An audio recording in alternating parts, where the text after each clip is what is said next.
প্রথম প্রথম হাঁটতে শিখলে বাচ্চারা যে এত দৌড়াতে চায়, এত হাঁটতে চায়, আর আমাকে দেখে বুঝতে পারতেছি সব সময় কোলা থাকতে চায় না।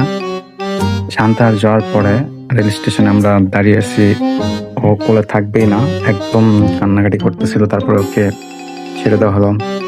তারপরে দেখুন কি করতেছে, কখনো এখানে যাচ্ছে, কখনো এই মানুষের লাঠি ধরে টানতেছে। একটা মুরব্বী মানুষকে তো মনে হচ্ছে যে ওই অনেক বড় ওখানে। দেখুন কি করতেছে, দুষ্ট হয়েছে অনেক বেশি, তাই না?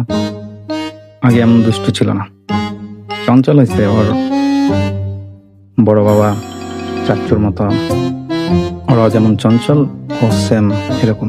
পুরা শান্তা রেল স্টেশনে দৌড়ে বেড়াচ্ছে, মনে হচ্ছে যে ও অনেক বড় মানুষ, ও সবকিছু চিনে।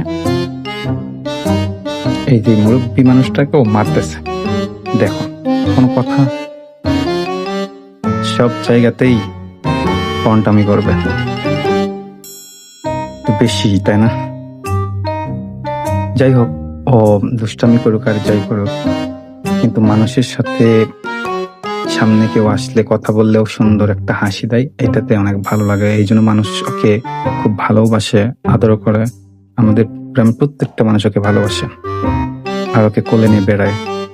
আমার কাছে এইগুলো অনেক ভালো লাগে, যে মানুষের ভালোবাসা পায়। ছাগলের কাছে গেছে, ওইটাকে কি করতেছে দেখতেছে, এটা কি করতেছে না করতেছে ওর কি, মানে সবকিছুতে বেশি বেশি করে, একটু দুষ্টু বেশি না।